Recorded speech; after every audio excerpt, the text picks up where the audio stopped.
SER Podcast.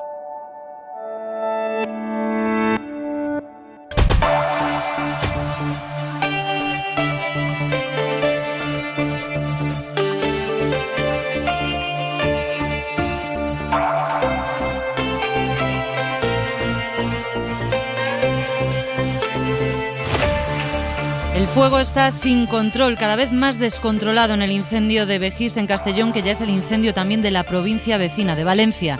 Y con la caída de la noche se acaban de retirar los 36 medios aéreos que han estado luchando contra unas llamas que dejan hoy otras 2 localidades confinadas y 3 pedanías desalojadas.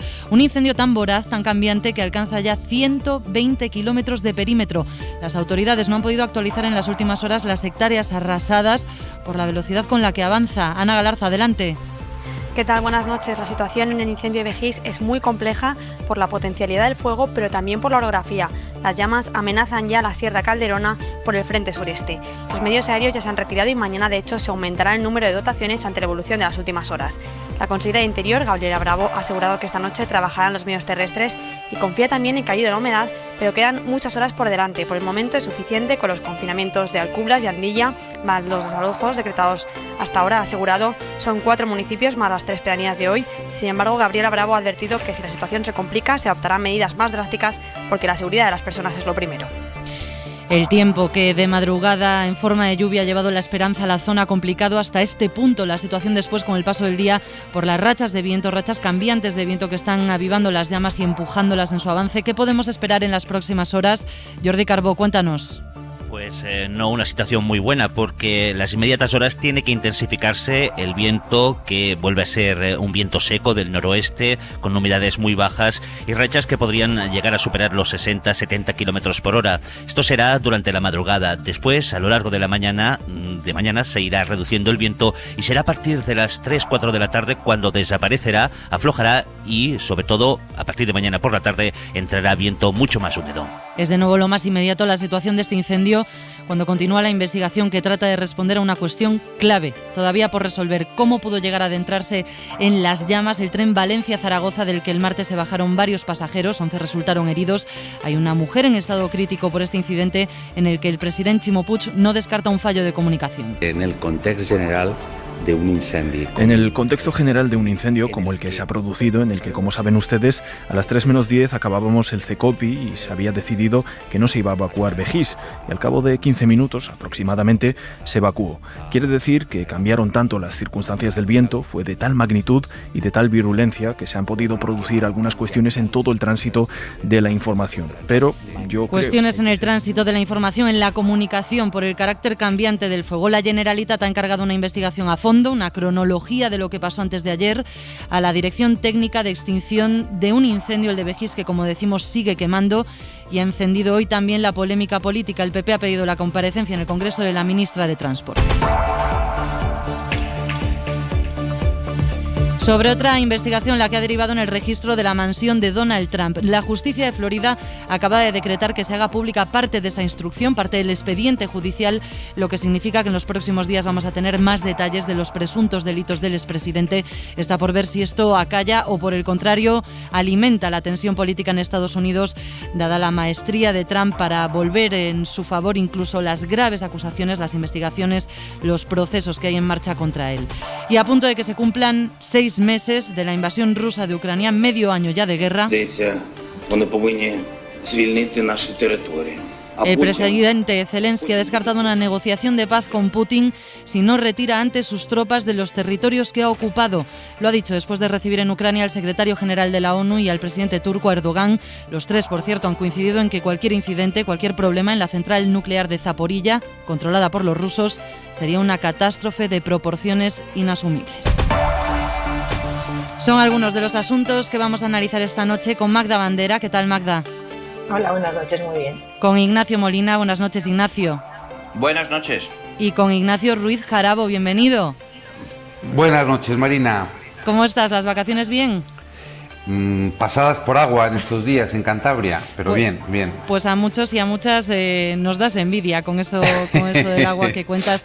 Ignacio, que a partir de ahora, si te parece, te voy a decir Jarabo para no confundirnos con el otro Ignacio. Me parece muy bien. Muy bien, bueno, enseguida nos ponemos en manos a la obra con el análisis. Antes, el resto de titulares, el día en 2 minutos, el día en que la principal asociación de víctimas del terrorismo en Cataluña ha condenado rotundamente el boicot ayer de manifestantes independentistas al minuto de silencio por los asesinados en las Ramblas. Isabel Villar, buenas noches. Buenas noches. Dice en un comunicado la Unidad de Atención y Valoración a Víctimas que ayer no era ni el momento ni el lugar de hacer esa protesta.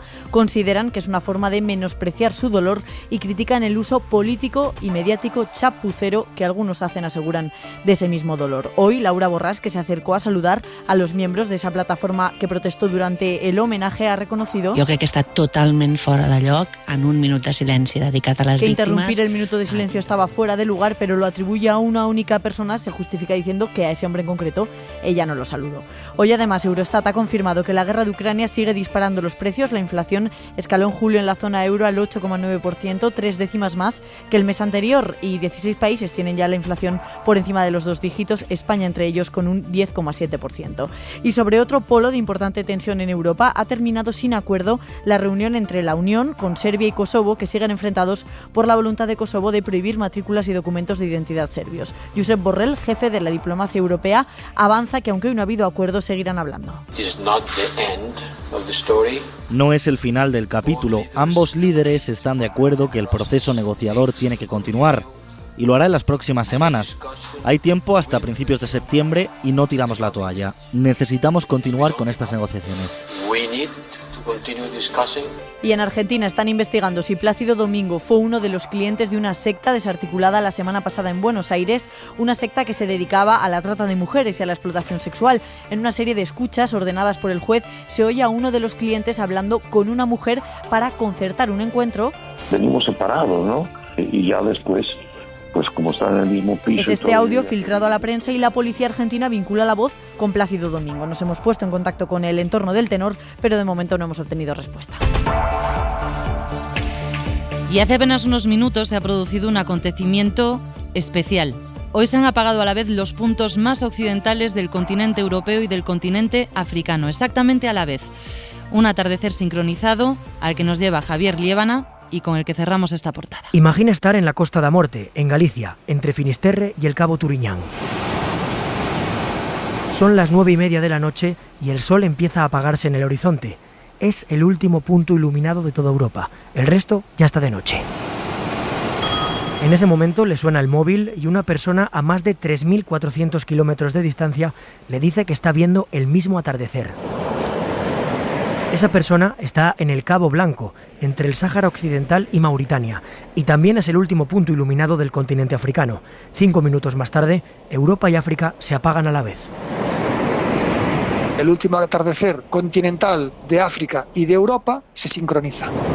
Este fenómeno lo descubrió Jorge Mira, catedrático de electromagnetismo de la Universidad de Santiago. Porque la Tierra gira con su eje de rotación torcido con respecto al Sol. Y esto quiere decir que la raya que separa el día de la noche no va siempre de polo norte a polo sur, sino que se tumba. Es algo que ocurre 2 veces al año, y una de ellas se ha podido ver esta noche hace unos pocos minutos. Hora 25. Marina Fernández.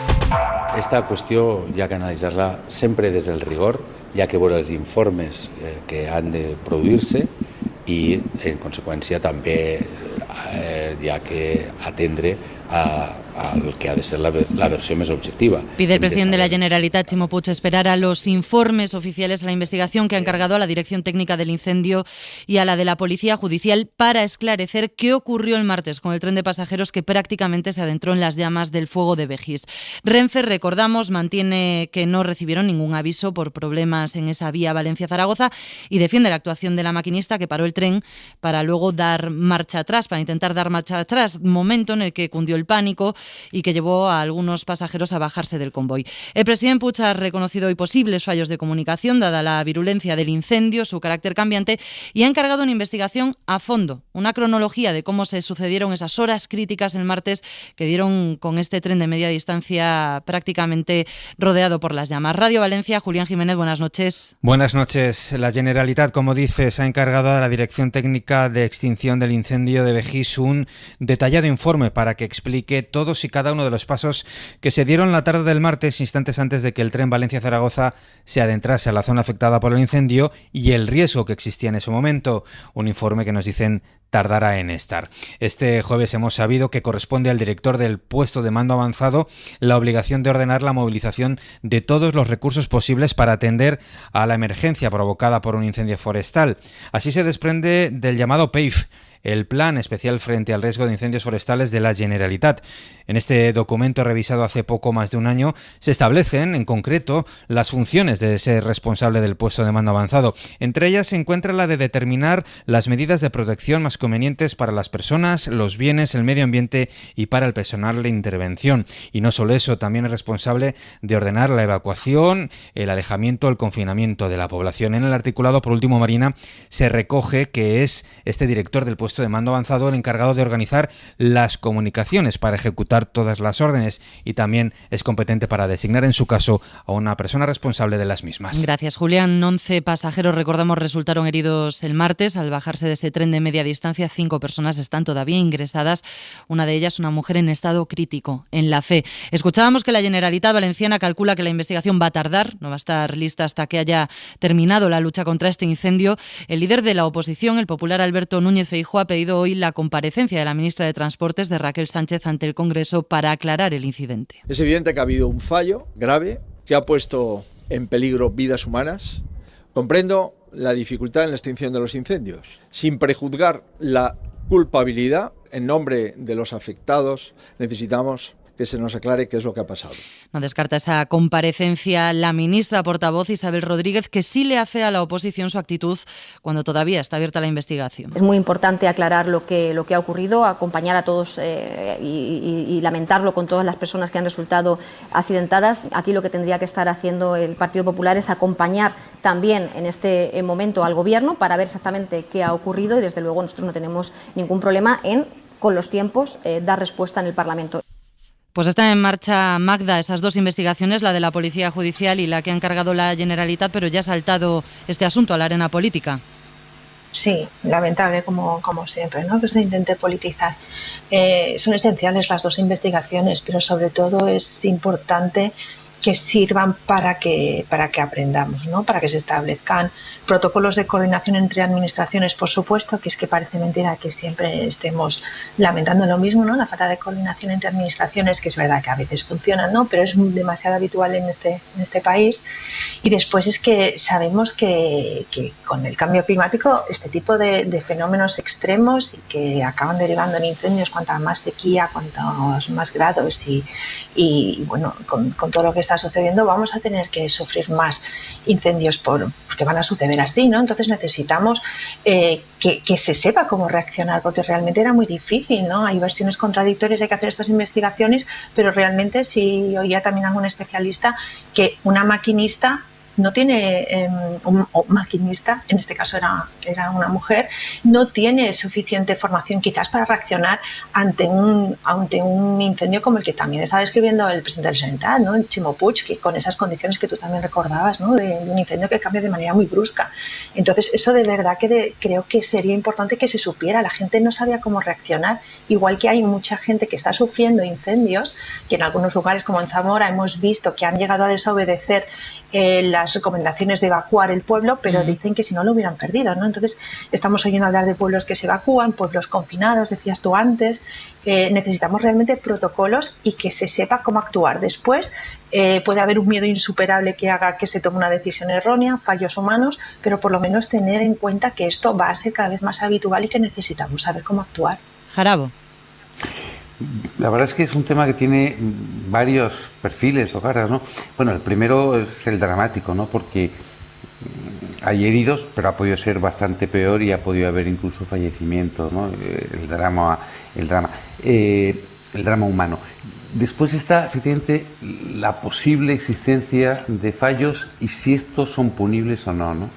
Porque cuando hay un desastre de carácter natural, la naturaleza es tremenda y tiene una fuerza que arrasa con todo, y yo creo que a veces, bueno, pues es difícil, en mi opinión. Que eso puede superar incluso los protocolos.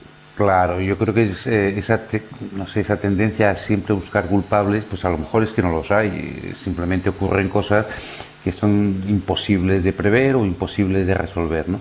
No obstante, hombre, sí que hay algunas dudas sobre si tenía que haber habido o no la presencia de un interventor en el tren junto a la maquinista. Queda por resolver las dudas de si, porque hay contradicciones en las declaraciones, si la maquinista abrió las puertas o las forzaron los viajeros, si la maquinista aconsejó bajar del tren o fueron la voluntad de los viajeros. Bueno, hay opiniones, declaraciones contrarias que tendrán que verse, ¿no? Hay versiones contradictorias, sí, lo recordaba hoy también el propio presidente Ximo Puig, que decía que por eso hay que esperar a la investigación, sí. Luego está el tema, el plano político, que yo no sé muy bien por qué acabamos de escuchar las declaraciones de Núñez Feijóo, en mi opinión, inmaculadas, ¿no? Es decir, no ha criticado al gobierno en absoluto.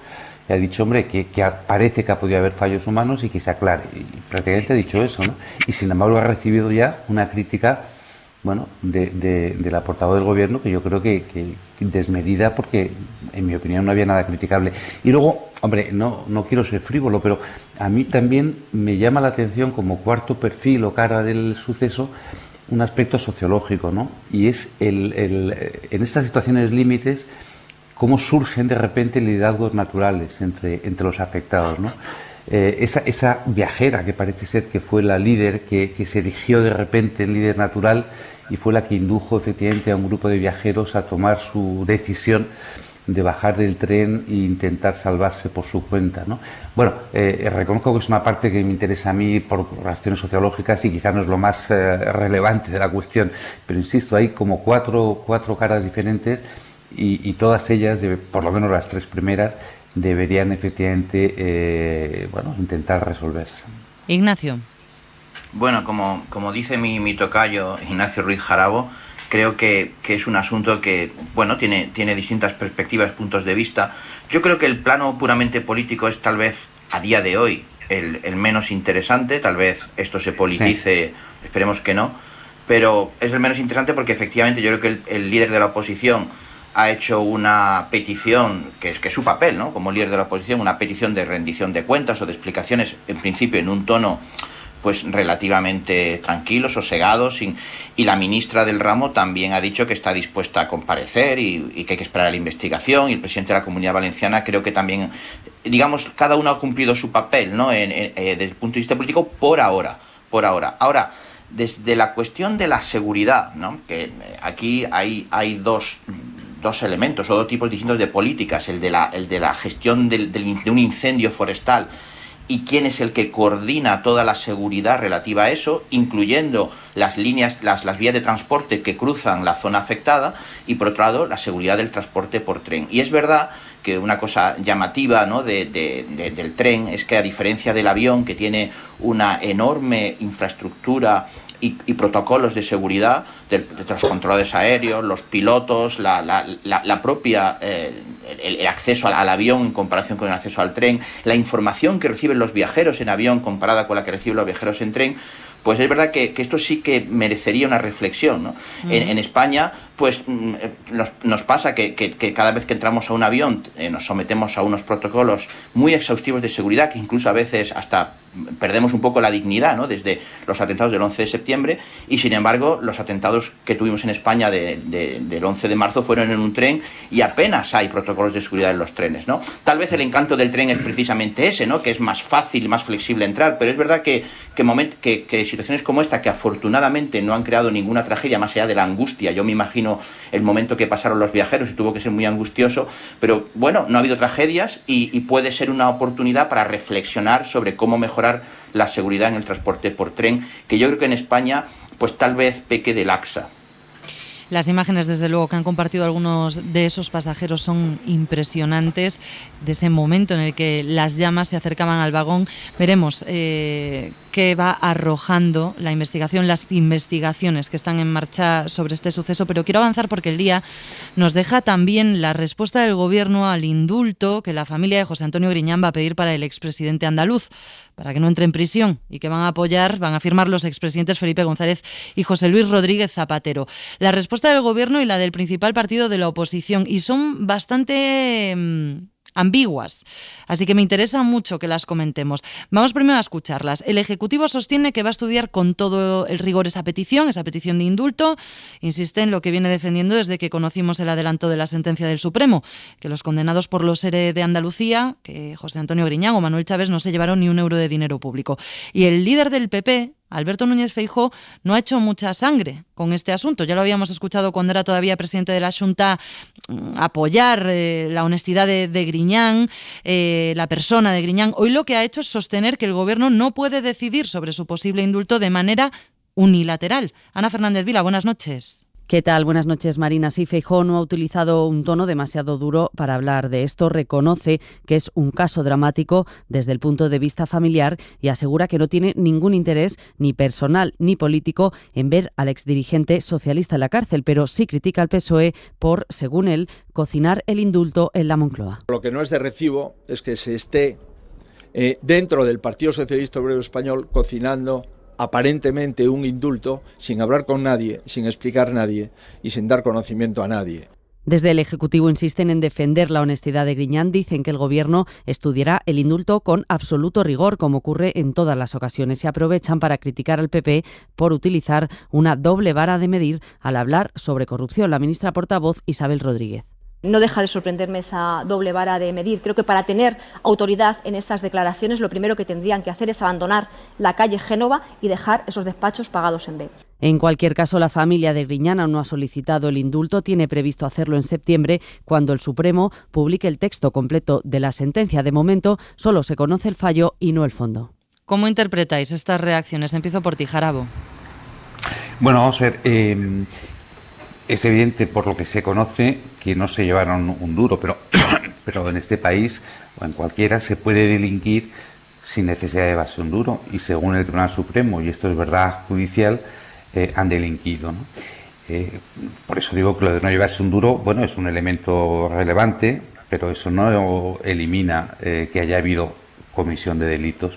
Dicho eso, primero, la petición del indulto por parte de familiares, de amigos y de compañeros me parece absolutamente razonable, indica una sensibilidad humana y entendible, ¿no? Faltaría más. Luego, claro, que hay un problema en la concesión del indulto. A mí personalmente no me importaría lo más mínimo que Griñán resultara indultado, ¿no? Pero hay un problema, y es que efectivamente es un indulto a un político, ¿no? Y hay que tener cuidado porque la sociedad española puede reaccionar pensando que hay un corporativismo entre los políticos, ¿no?, para indultar a aquel colega que ha resultado afectado por una sentencia. Entonces, efectivamente, yo creo que hay que hacerlo con cuidado.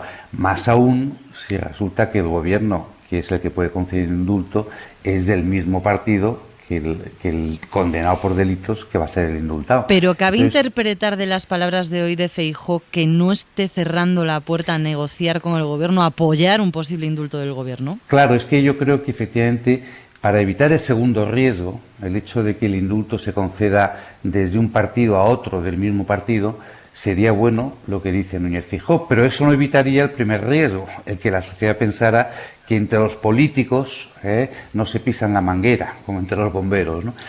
Yo creo que es un tema que hay que llevar con mucho cuidado, con mucho tacto.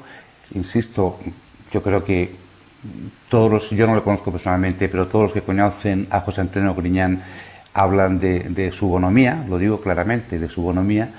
Y bueno, pues por tanto, si se va a trabajar en la línea del indulto, yo lo que recomendaría al Gobierno y a todos los políticos es que lo hicieran con mucho tacto y que intentaran ganarse a la opinión pública. Porque un indulto a un político por parte de un Gobierno del mismo partido en contra de la opinión pública sería corrosivo para la credibilidad de la clase política en este país. Entonces, si vamos a ir por ese camino, que a mí no me parecería mal, debe hacerse con mucho tacto y con mucha inteligencia. Ignacio. Bueno, yo creo que en ningún caso el indulto sería total, que quiero entender, ¿no? Y que, por supuesto, la inhabilitación... Sería para evitar su entrada en la cárcel. Exacto. La inhabilitación pues quedaría con todo el elemento que tiene de condena, nunca mejor dicho, no solamente legal, y en este caso ratificada por el Tribunal Supremo, sino moral, política, ética, ¿no? De que hubo unas malas prácticas sostenidas en el tiempo, ese por parte de Griñán ignorar los informes que le llegaron de la Intervención General de la Junta que alertaban de que esas ayudas se estaban dando prescindiendo absolutamente del procedimiento establecido. Eso tiene que tener un castigo, y un castigo incluso penal, porque el Código Penal tipifica esas conductas. Ahora bien, que eso suponga penas de prisión, y además penas de prisión tan alargadas, yo creo que más allá de este asunto concreto nos debe hacer reflexionar sobre hasta qué punto en España, bueno, en España y probablemente en otras democracias, pues una suerte de cierto, no sé, populismo punitivo en el que lo que queremos es una cierta, ¿no?, elemento justiciero de que los que han cometido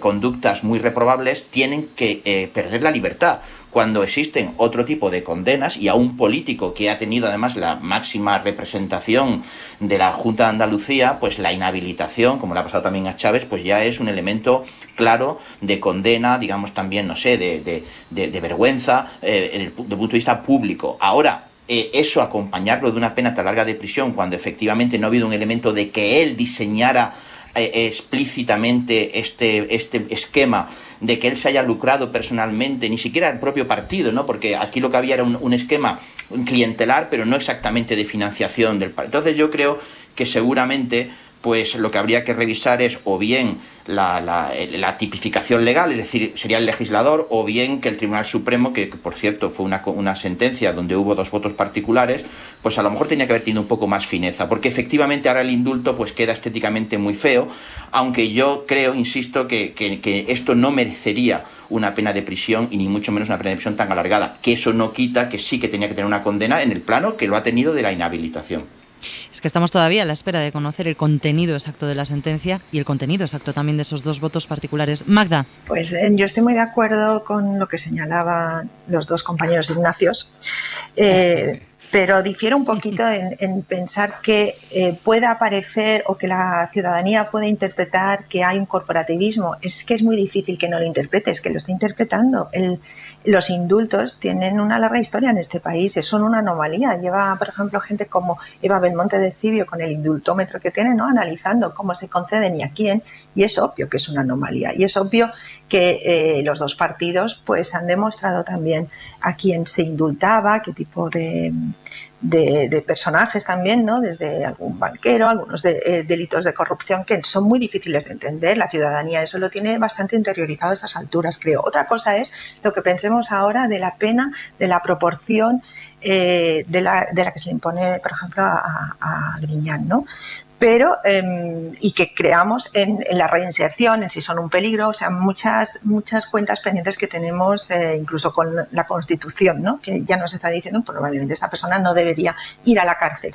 Pero tengamos un poco de eso, ¿no?, de cuidado para estética, para que ahora pase bien ante la opinión pública, ¿no? Es que esto de verdad que algún día habrá que abordarlo, ¿no? Y después, fijo, es verdad que precisamente por eso habría como esa puerta, que lo que le ha parecido mal es que se haga casi ocultas, ¿no?, y que no le consulten, no lo negocien. Eso da a entender que negocian demasiadas cosas de este tipo, pero después también ha sido muy sutil, como suele ser él, cuando ha dicho, ha remarcado muy bien todos los cargos que tiene la persona de la que estaba hablando, ¿no? A mí tampoco no sé cómo lo ha dicho, ¿no? A mí tampoco me parece bien que quien fue presidente del PSOE, en fin, remarcando mucho que era del partido rival, ¿no? Entonces, todo eso es verdad que causa una desazón, pero vamos, que por muy bien que nos lo presenten, la gente no es tan tonta y sabe precisamente lo que está pasando. Así que, ¿tú crees, Magda, que sí pasaría una factura al gobierno en la opinión pública, al PSOE, además, en este caso, si se llega a producir ese indulto?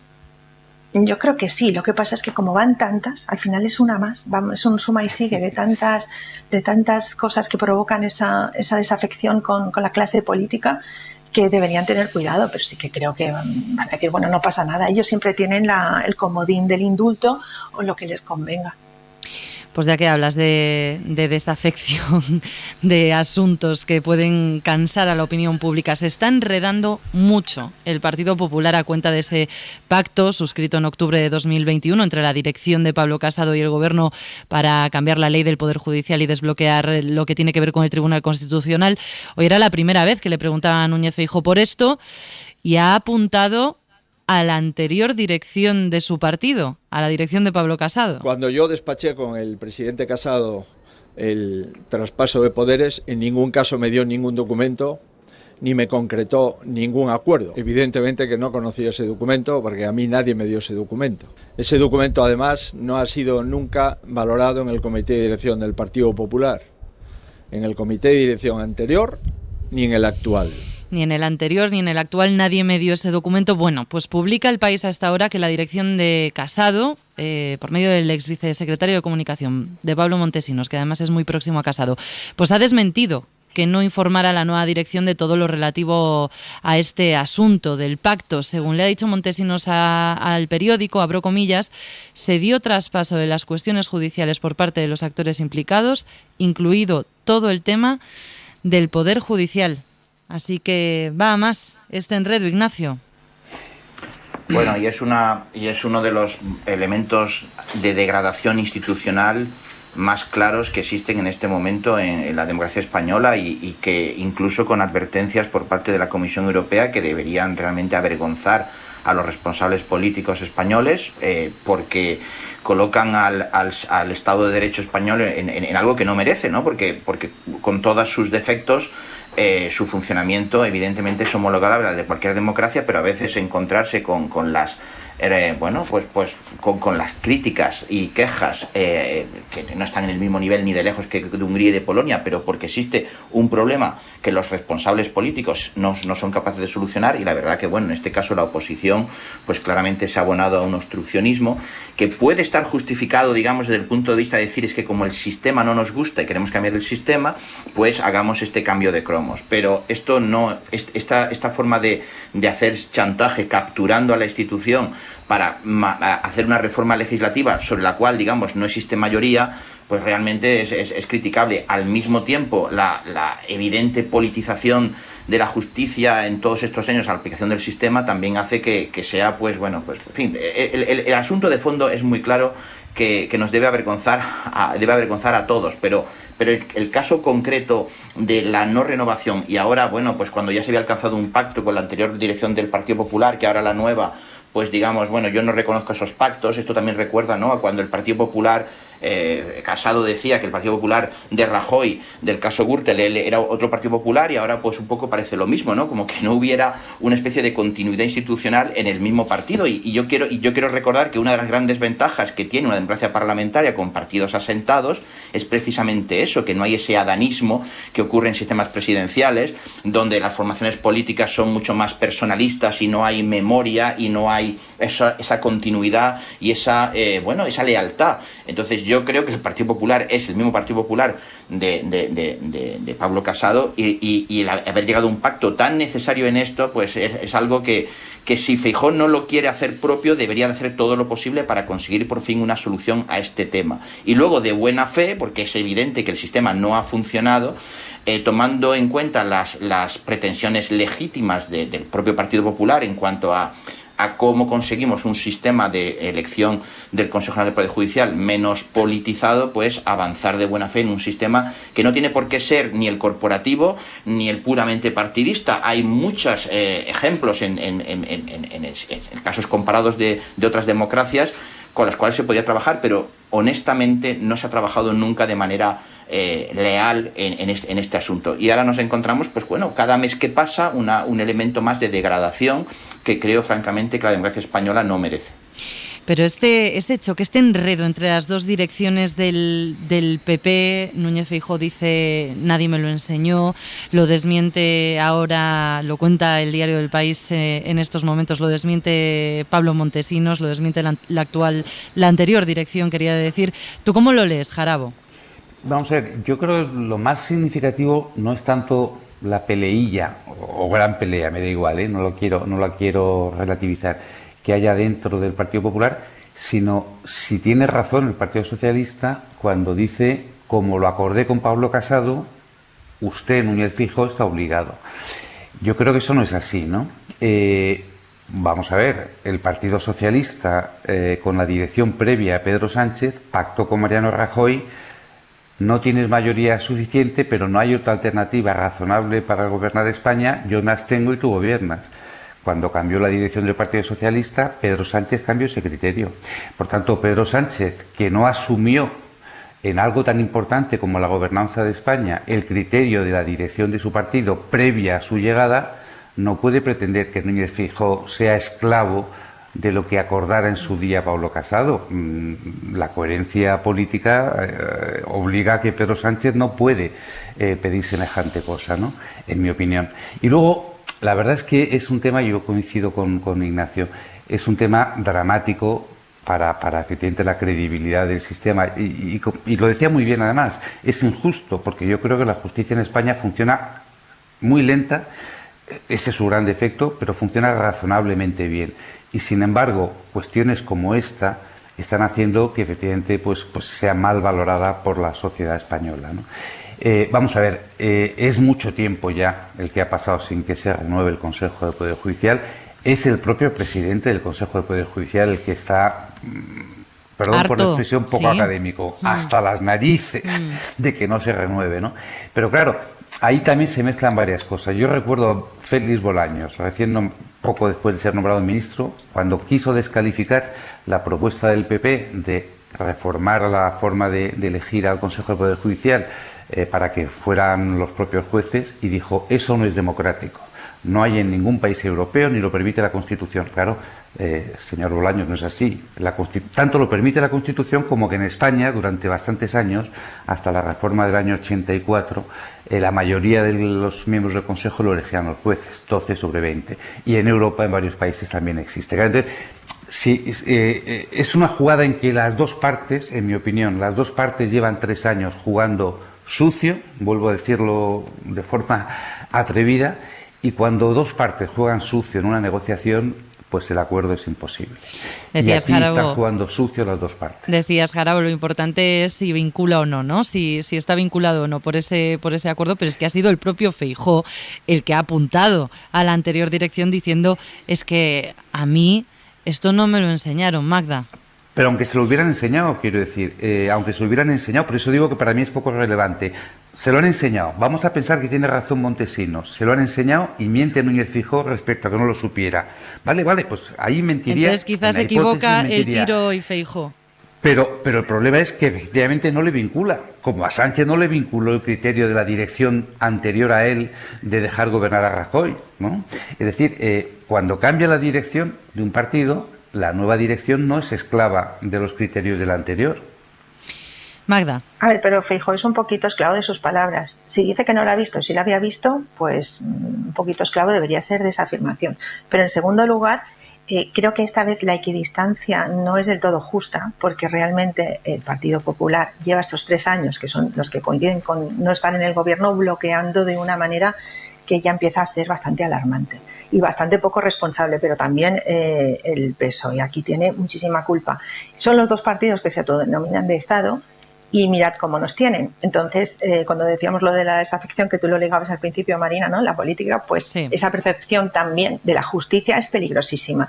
Estoy en desacuerdo con decir que es lenta, pero funciona razonablemente bien. Se ha dicho muchísimas veces. Si es lenta, no está funcionando razonablemente bien, porque no hay razón, en la inmensa mayoría de los casos, para que vaya con esa lentitud y que añada tanto sufrimiento a tantísima gente. Entonces, no está siendo justa. Pero este vodevil en que lo han convertido, en que tú me has dicho y no me has dicho, esa irresponsabilidad y ese desgaste de las instituciones, de verdad que sí que es jugar sucio, en eso sí que estoy de acuerdo. Están jugando muy sucio porque no quieren ponerle solución. Pero aquí de verdad que el PP está utilizándolo de nuevo como arma política. Y a ver, lo malo es que no sé si se va a solucionar, porque por los plazos y la nueva estrategia del PSOE se acabará solucionando, pero es que es descorazonador.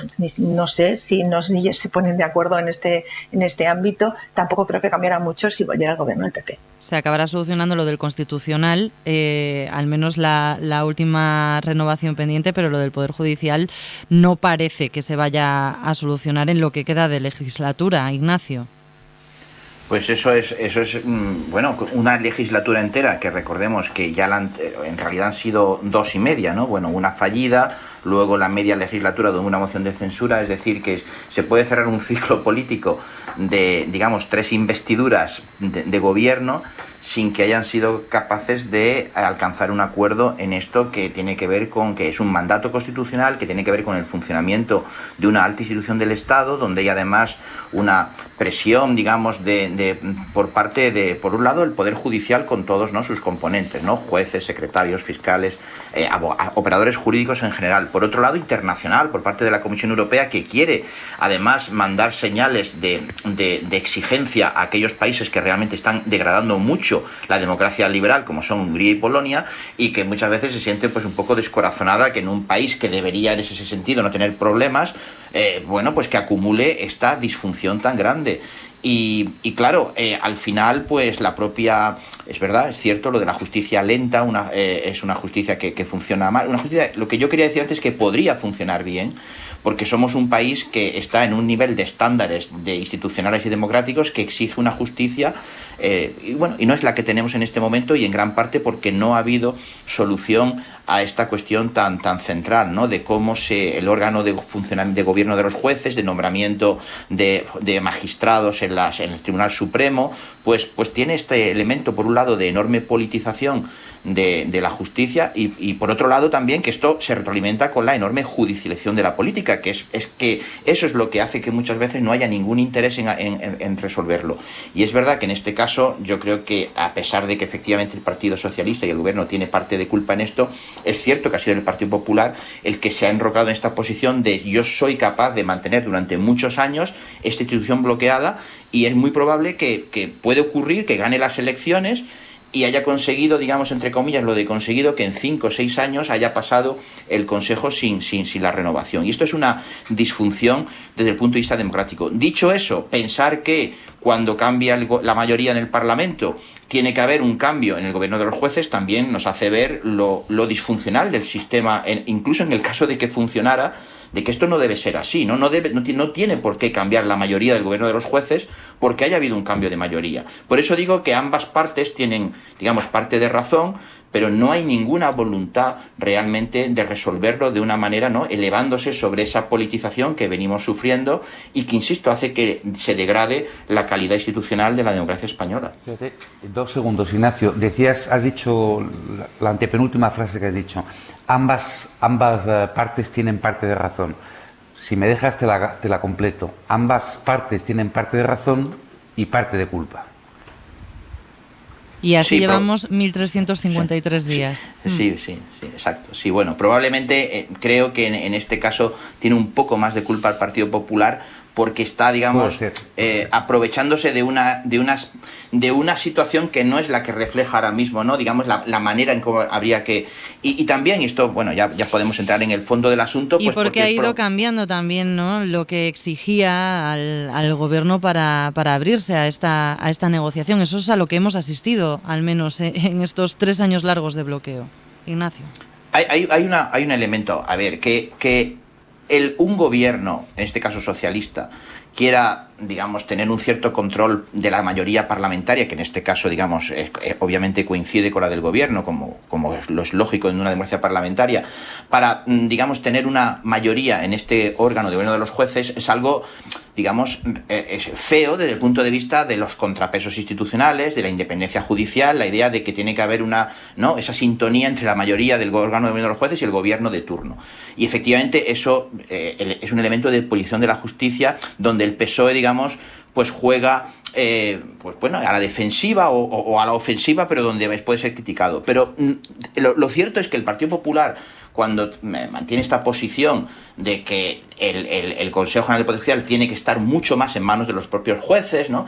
En realidad, bueno, no se atreve a decir que es que los propios jueces, por su sistema de selección, de reclutamiento, pues tienen un sesgo. Además, hay muchos estudios, hay muchas encuestas que lo demuestran, pues tienen un sesgo ideológico conservador. Entonces aquí, digamos, por decirlo así, los dos, cuando digo que los dos tienen parte de culpa, es que los dos no están jugando de manera, digamos, como neutra, independiente, honesta. Cada uno sabe que un sistema le beneficia y, bueno, pues lo que habría que hacer es trabajar para conseguir que el sistema sea neutro políticamente, y eso puede pasar por conseguir realmente una justicia más independiente, y más independiente también desde el punto de vista de que el propio extracción de los jueces pues no tenga ese sesgo conservador, y eso que requeriría bueno, pues cambios estructurales que, por cierto, los gobiernos socialistas nunca se han atrevido a hacer. Desde luego, pero antes todo pasa también por cumplir lo que dice la Constitución y porque ese órgano importante de gobierno de los jueces no esté caducado, no lleve en funciones más de 1.300 días. Dejadme que avancemos. Ha pasado un día y medio y estamos todavía digiriendo, como podemos, lo que ocurrió ayer en el homenaje institucional a las víctimas de los atentados de las Ramblas y de Cambrils. Ese boicot al minuto de silencio a gritos, ese enfrentamiento de uno de los independentistas conspiranoicos con familiares de los asesinados, la deferencia con ellos después de Laura Borràs, de la presidenta de Junts per Cat y expresidenta del Parlamento. Un episodio lamentable, ha dicho hoy la ministra portavoz, la portavoz del Gobierno, que ha condenado tanto a los manifestantes como a Borràs. Realmente lamentable, minoritario, quiero subrayarlo también, pero lamentable. Vuelvo a reivindicar la unidad de los demócratas, el acompañamiento a las víctimas que sufrieron ese lamentable atentado y, desde luego, la repulsa a ese tipo de comportamientos, tanto ciudadanos como de responsables políticos que también se sumaron a ellos. Episodio que ha condenado también el líder del PP, Alberto Núñez Feijóo. Mire, sabemos que hay una serie de políticos que practican el fanatismo. A mí lo que me preocupa, además de la existencia y la constatación de estos políticos, es que estos políticos en este momento estén mandando en España y que sean socios prioritarios del Gobierno de España. No podemos habituarnos a este tipo de actuaciones. La que no ha condenado explícitamente lo que ocurrió ayer es una de las protagonistas, Laura Borràs. Aunque ha lamentado que se rompiera el minuto de silencio, ha defendido su propia actuación. Eso de acercarse a saludar casi uno por uno a los manifestantes, dejarse jalear por ellos, darse un baño de aplausos, de vítores, lo ha hecho con este argumento, que ella sí respetó el minuto de silencio, ese momento solemne, y que cuando se acercó a los manifestantes no saludó concretamente al hombre que había interrumpido el minuto de silencio a gritos. Debe de ser el único al que nos saludó. Radio Barcelona, Oriol Soler. La defensa de Borràs se basa en que no saludó en concreto al hombre que gritó exaltado durante el minuto de silencio. Según ella, este es el único momento reprochable. Yo creo que está totalmente fuera de lloc. Yo creo que está totalmente fuera de lugar interrumpir un minuto de silencio dedicado a las víctimas. Lo que hicimos 10, 15 o hasta 20 minutos después del acto y de la ofrenda es que saludamos a este grupo de personas, pero no tiene nada que ver el minuto de silencio con estas personas ni tampoco con la persona en concreto que se expresó de esta manera durante este minuto. De esta manera, el minuto de silencio. Son declaraciones en una entrevista en Catalunya Radio, donde Borràs ha asegurado que aún es presidenta del Parlamento, aunque hace 3 semanas la mesa de la Cámara catalana le suspendió de sus funciones. Lo destacábamos al empezar. La principal asociación de víctimas del terrorismo en Cataluña ha condenado rotundamente hoy este episodio. En un comunicado acusan a los manifestantes de hacer un uso político chapucero de su dolor. Consideran que las protestas desprecian el dolor de las víctimas. Concluyen que no era ni el sitio ni el momento. Magda. Pues sí, yo estaba escuchando la entrevista y he escuchado la parte en la que la periodista la invita a condenar lo que sucedió ayer, y varias veces, y es que no hay manera, no lo hace. Lo lamenta, tú decías lo lamenta, pero la expresión es que la condena no llega en ningún momento. Jamás, no, que dice lo de está totalmente fuera de lugar.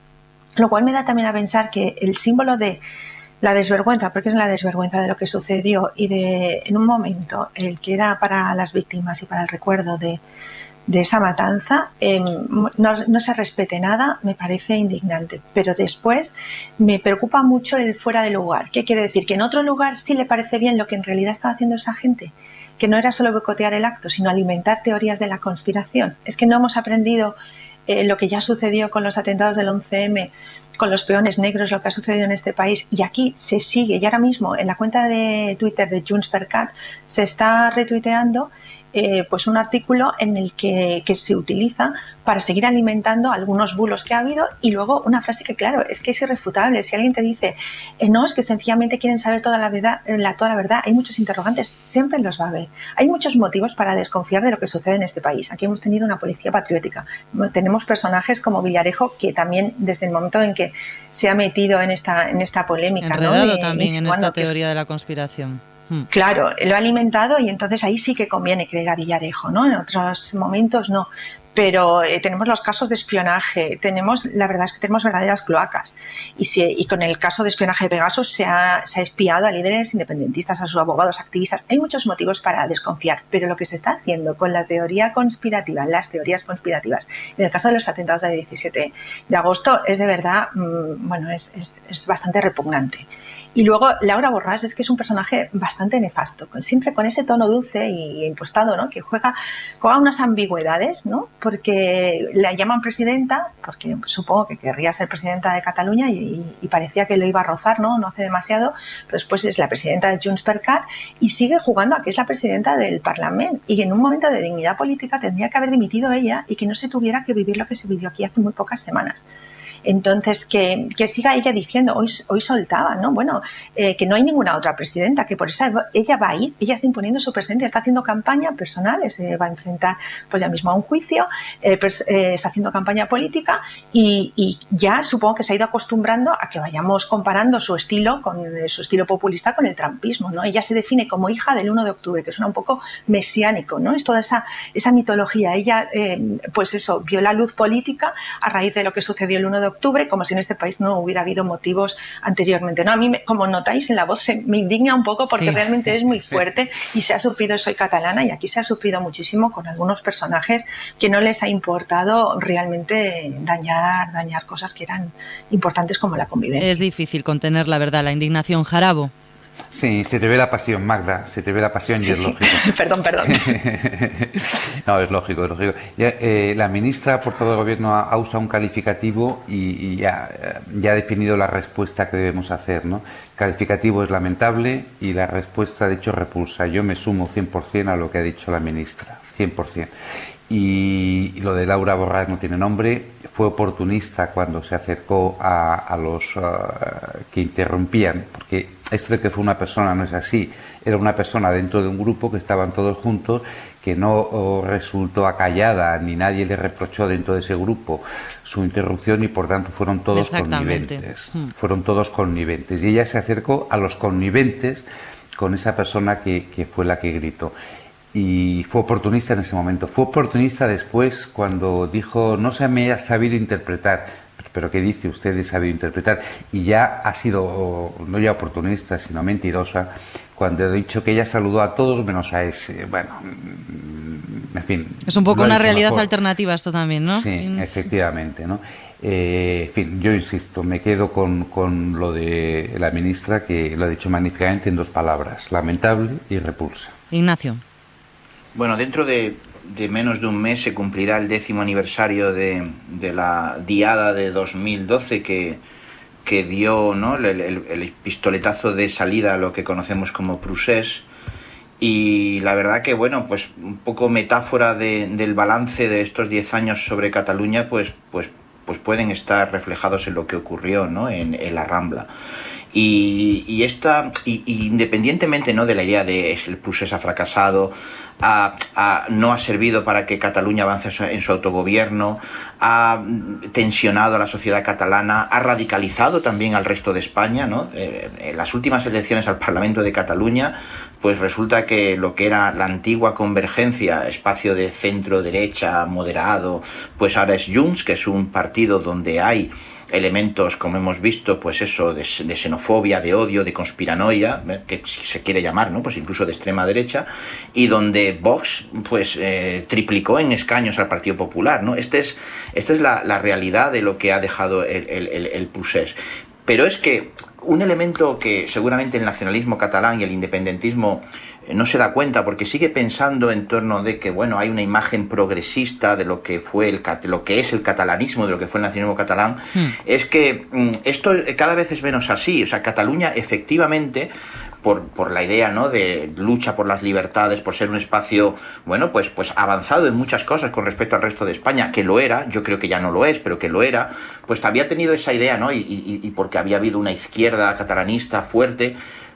Ahora el independentismo catalán cada vez está más asociado con otros nacionalismos, como puede ser el flamenco o del norte de Italia, ¿no?, el padano, donde lo que triunfa es esa especie de odio, supremacismo y mucho de esa ilusión que también había en el independentismo, ¿no?, de creamos una nueva república, de las utopías. Eso cada vez tiene menos espacio, cada vez tiene más espacio lo otro, y evidentemente, ¿no?, la imagen que se da dentro de Cataluña al conjunto de España e internacionalmente es cada vez de un movimiento más reaccionario, con elementos trumpistas, y esto es el balance y yo creo que la persona de Borràs, lo mismo que también haber tenido a Torra como presidente de la Generalitat, y bueno, luego a Puigdemont como una especie de palmar de Troya, ¿no?, allí en Waterloo.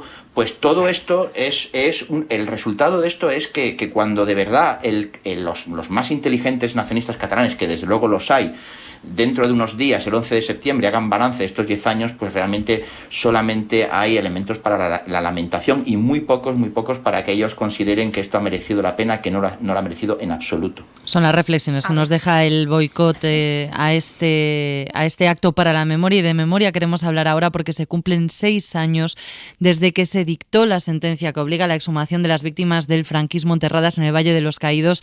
Radio Madrid, Alfonso Gea, buenas noches. ¿Qué tal? Muy buenas noches, Marina. 6 años han pasado y el Ayuntamiento de San Lorenzo del Escorial, que es donde está ese monumento franquista, está poniendo trabas, lo estás contando hoy, para impedir que se inicien los trabajos. Se niega a conceder la licencia necesaria para esos trabajos. Lo que dice el consistorio es que todavía cabe recurso contra esa sentencia, Alfonso.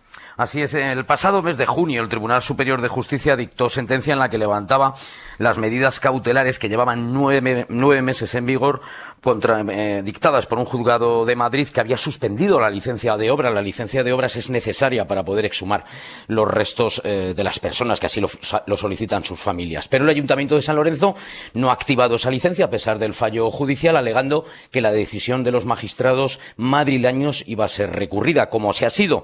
Por eso la Abogacía del Estado ha presentado un escrito por un incidente de ejecución de sentencia para obligar al Ayuntamiento madrileño a cumplir esta resolución judicial. Mientras que la asociación ultraderechista, que logró en un principio paralizar la licencia, pues ha presentado ante el Tribunal Supremo otro recurso para evitar que los trabajos comiencen. El caso, Alfonso, es que desde que se dictó esa sentencia, en estos 6 años, por ejemplo, han muerto 3 familiares directos de estas víctimas sin haber conseguido recuperar los restos de sus seres queridos. Hoy han estado en la SER algunos afectados que hablan de que están viviendo una pesadilla, viendo cómo pasa el tiempo sin que se resuelva esto, y apuntan a que tras el bloqueo del Ayuntamiento de San Lorenzo hay una motivación ideológica.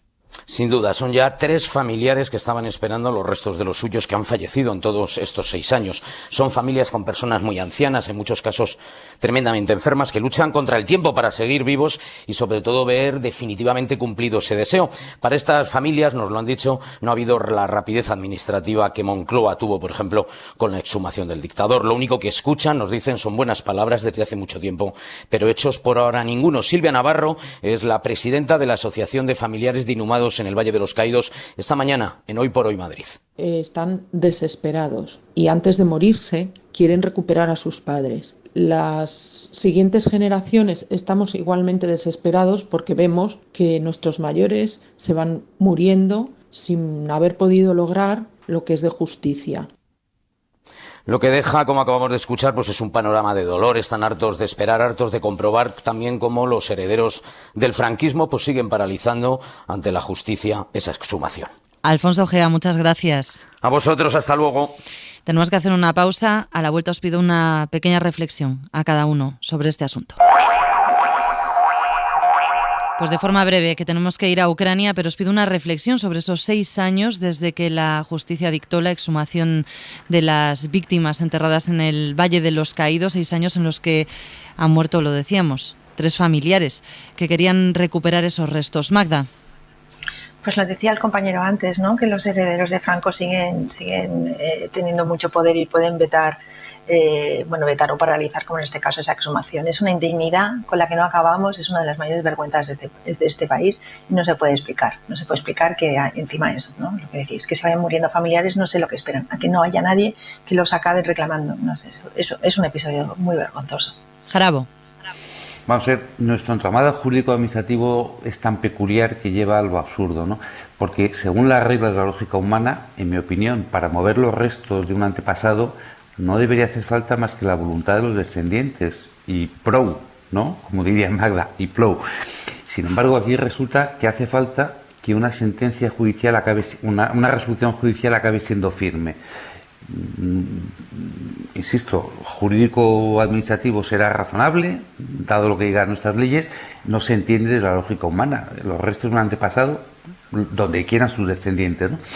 Y entonces resulta, y enlazo con lo que antes ha comentado también Magda, ¿no?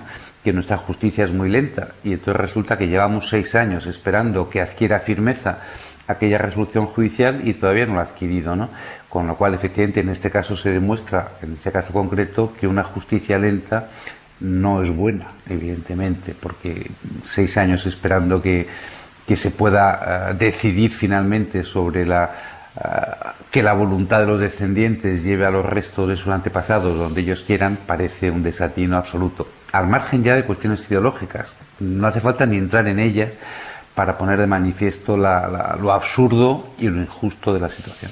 Estos familiares y ven cuestiones ideológicas de fondo en que el Ayuntamiento de San Lorenzo del Escorial no dé la licencia para iniciar esos trabajos de exhumación, Ignacio. Pero perdón, fíjate, el que no se dé la licencia es lo único que sí tiene sentido, porque si efectivamente la sentencia no ha adquirido firmeza, bueno, imagínate lo contrario, que se dé la licencia y que se haga algo que después finalmente sea anulado la decisión por la última sentencia. O sea, yo creo que, en mi opinión, no conozco el tema a fondo, pero en mi opinión, el único que no es culpable es el Ayuntamiento de Escorial. Mientras no se afirme la decisión que permite esa exhumación, es razonable, en mi opinión, que no se dé la licencia. Lo que no es razonable es que haga falta una autorización judicial o una confirmación judicial de que un descendiente puede mover el resto de su antepasado donde quiera. Hace falta esa autorización y hace falta también esa licencia. Ignacio. Hoy hace 86 años de la muerte de García Lorca, del asesinato de García Lorca, que como sabemos pues es uno de las víctimas de la guerra civil que aún está, ¿no?, por exhumar. Y aparte del recuerdo a Lorca, lo hago también porque solamente en el caso de que, como pasó con la familia, los descendientes de García Lorca, que ellos no querían, ¿no?, que se produjera la exhumación y aún así no pusieron ningún impedimento porque había otras víctimas. Recordemos que García Lorca fue asesinado junto a 2 acompañantes, ¿no? Un maestro y un banderillero, ¿no?, que querían hacerlo y no se pudieron oponer porque, digamos, hay un elemento de humanidad, de descansar, ¿no?, de dar descanso y de esas familias que quieren esta reparación. Entonces, efectivamente, resulta inhumano que pasen los años, que mueran esos descendientes, porque han pasado muchos años desde entonces. Ha pasado mucho más tiempo desde la Guerra Civil hasta ahora que entre la guerra de Cuba y cuando ganó Felipe González las elecciones. Lo digo para que hagamos una perspectiva histórica, que todavía estemos bloqueados en esto y que no consideremos esta cuestión como una cuestión que no requiere ningún tipo de politización ni requiere ningún tipo de pues de judicialización, que esto es una cuestión que técnicamente es fácil, que humanamente es perentoria y que efectivamente no sería un desenlace desastroso, llegar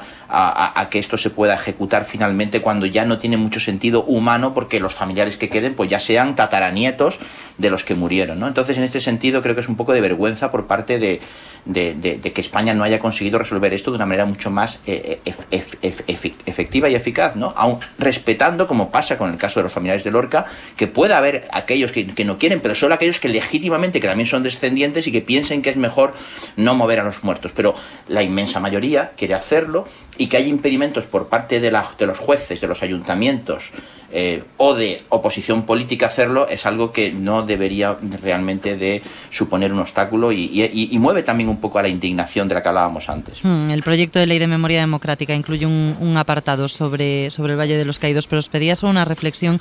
Decía que teníamos que hablar de Ucrania. Hoy se han reunido allí el presidente Zelensky, el secretario general de Naciones Unidas, Antonio Guterres, y el presidente turco, Erdogan, que ha dejado esta advertencia: no queremos un nuevo Chernóbil, una nueva catástrofe nuclear. La situación de la central de Zaporilla bajo control ruso, y en la que se han registrado incidentes en las últimas semanas, de los que Kiev y Moscú se acusan mutuamente. Esa situación en la mayor instalación nuclear del continente europeo ha sido uno de los asuntos centrales de este encuentro. Guterres ha insistido en la urgencia de desmilitarizar toda esa zona, algo a lo que Rusia se resiste. De hecho, Moscú ha amenazado incluso con apagar la central, con dejar de operar, con las consecuencias que tendría para el suministro energético en Ucrania. Victoria García, buenas noches. Hola Marina, buenas noches. Están todos preocupados. A esa advertencia de Erdogan se ha sumado también Zelensky, que advierte de un posible ataque contra la central por parte de los rusos mañana mismo, y la precaución de la ONU, que por boca de Antonio Guterres pide que se deje entrar a los inspectores de la Agencia Internacional de la Energía Atómica para que revisen los daños infligidos tras semanas de bombardeos, solicitando una desmilitarización del lugar, que los rusos ya han dicho que no. Entre equipos y personas deben dejar salir de la planta a los que están allí y se retienen a punta de pistola, poner un alto a los ataques, dejar entrar a los inspectores, desmilitarizar el área. Cualquier daño a la central es suicida.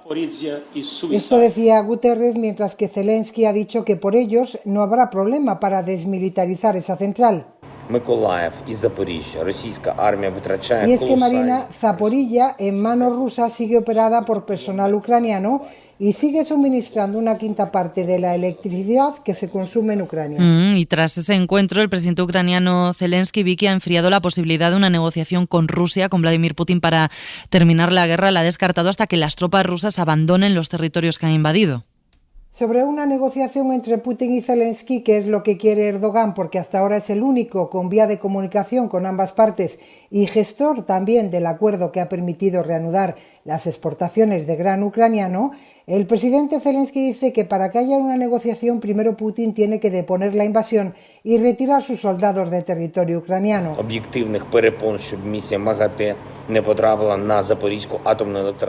No hay modo en que nos sentemos a negociar mientras siguen bombardeando, pero nosotros somos gente de compromisos y principios y seguimos enviando grano a pesar de los ataques contra los barcos en Odessa. El secretario general de la ONU nos ha pedido más grano y más enviaremos en condiciones adversas incluso.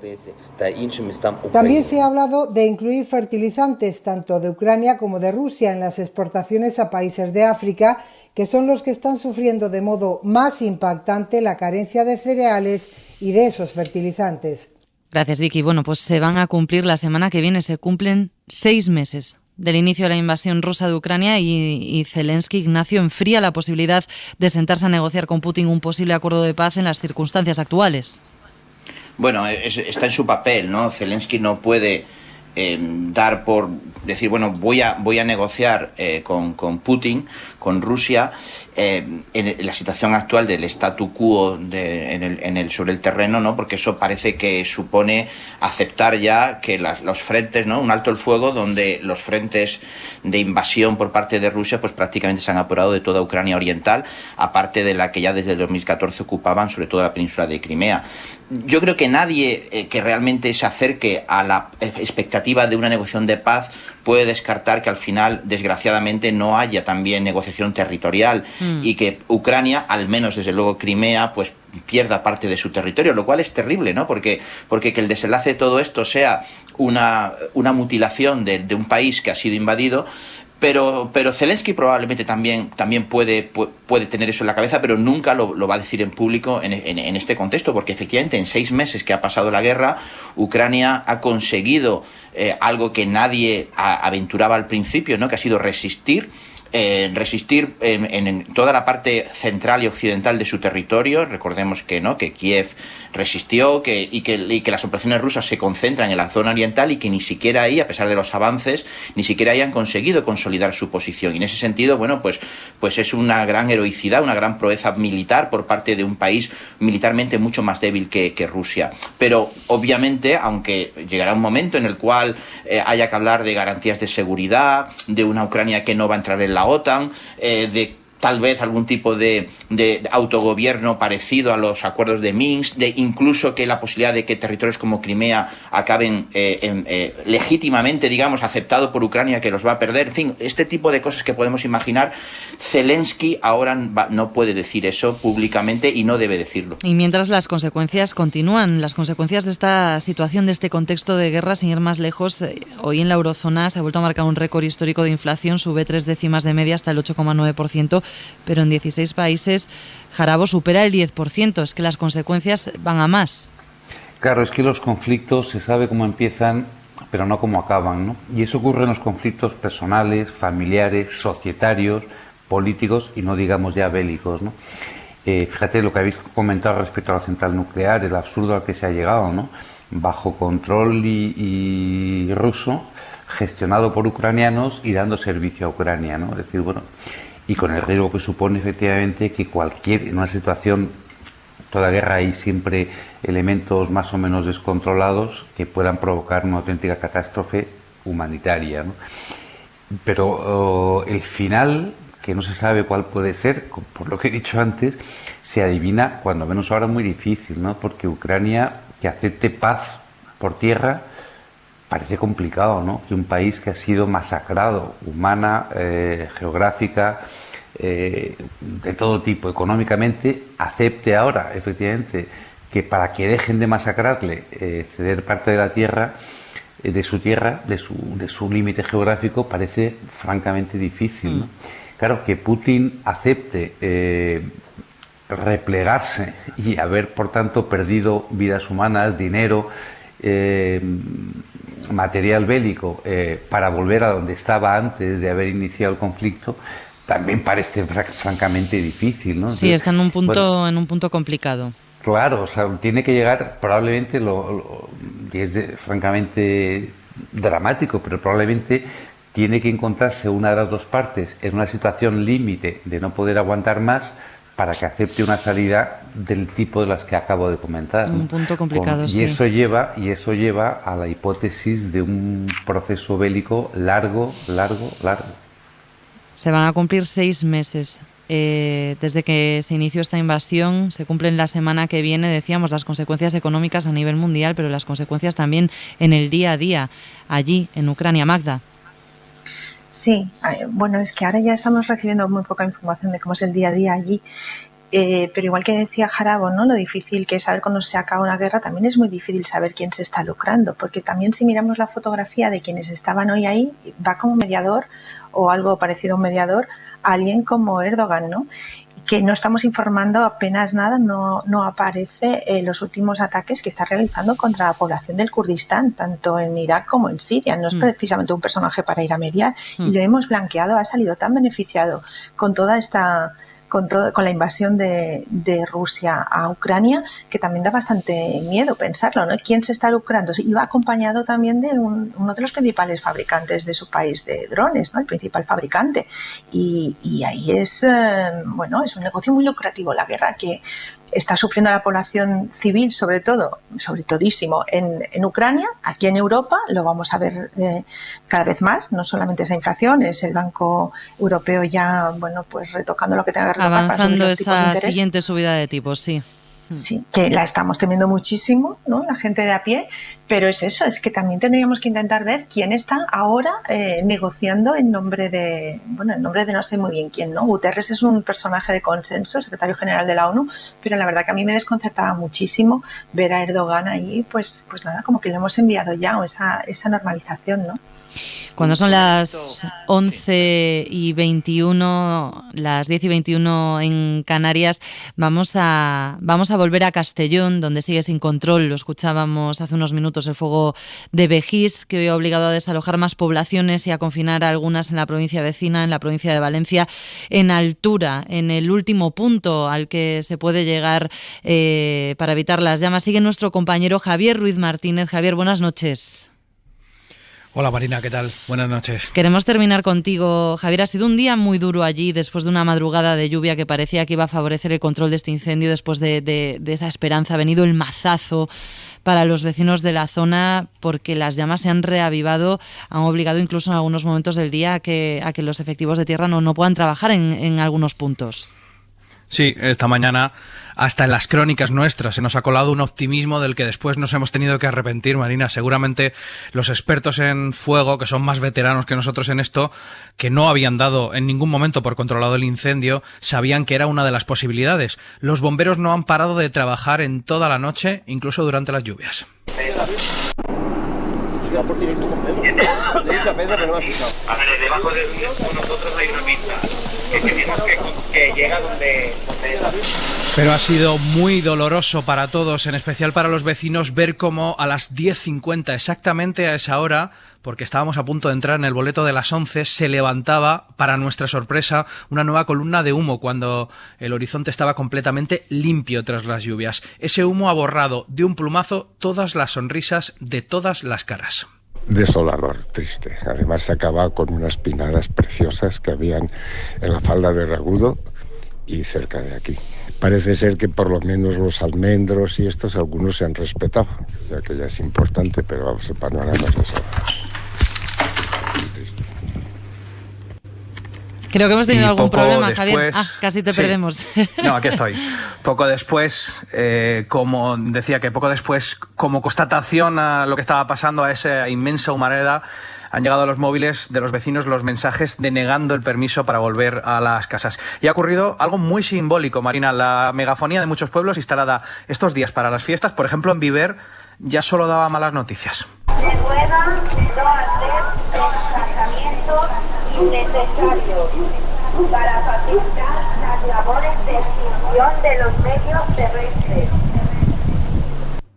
Os actualizo cómo está la situación ahora mismo. El Ayuntamiento de Begís nos confirma que no se puede regresar a las casas del pueblo. Tampoco hemos confirmado que se puede regresar a ninguno de los municipios ni aldeas desalojadas. Ya estaba confinada Aljublas y durante la tarde se ha decidido confinar también Andilla, en la provincia de Valencia. Se han desalojado las pedanías de Andilla por su cercanía al fuego.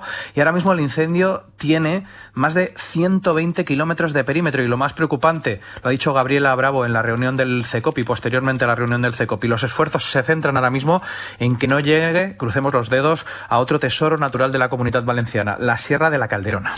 Pues crucemos los dedos. Javier, te voy a despedir ya porque estamos teniendo algunos problemas con la conexión. Así que buenas noches y gracias, Javier. Hasta luego, buenas noches. Hoy han ido regresando a sus casas los desalojados por el otro incendio en la Comunidad Valenciana, el de Valdebo, a los que Ximo Puig dejaba este aviso aquí por la mañana. Yo he planteado en varias ocasiones el Pacto por la Energía, que podía estar vinculado a esta cuestión, porque al final es evidente que hay un efecto. No es este el sonido que queríamos escuchar del presidente de la Generalitat, que creo que ya podemos escuchar. Cuando lleguen a este rincón de un patrimonio natural extraordinario van a tener un shock psicológico muy importante porque es un desastre y el paisaje es dantesco, ¿no? Paisaje dantesco, las consecuencias de los incendios. Vamos a despedirnos ya aquí. Ignacio, Jarabo, Magda, gracias, buenas noches. A ti, Marina, buenas noches. Porque queremos marcharnos recordando a Federico García Lorca cuando se cumplen, lo decía Ignacio Molina, 86 años de su asesinato, de su fusilamiento a manos de los franquistas. Nos quedan, por fortuna y para siempre, sus versos. Con ellos, en la voz de Irene Escolar, nos marchamos hasta mañana. Ha sido un placer, como siempre. Amor de mis entrañas, viva muerte. En vano espero tu palabra escrita y pienso, con la flor que se marchita, que si vivo sin mí, quiero perderte. El aire es inmortal, la piedra inerte ni conoce la sombra ni la evita. Corazón interior no necesita la miel helada que la luna vierte. Pero yo te sufrí. Rasgué mis venas tigre y paloma sobre tu cintura en duelo de mordiscos y azucenas. Llena pues de palabras mi locura, o déjame vivir en mi serena noche del alma, para siempre oscura. Suscríbete a Hora 25. Todos los episodios y contenidos adicionales en la app de Cadena SER y en nuestros canales de Apple Podcast, Spotify, iVoox, Google Podcast y YouTube. Escúchanos en directo en la SER de lunes a viernes a las 8 de la tarde.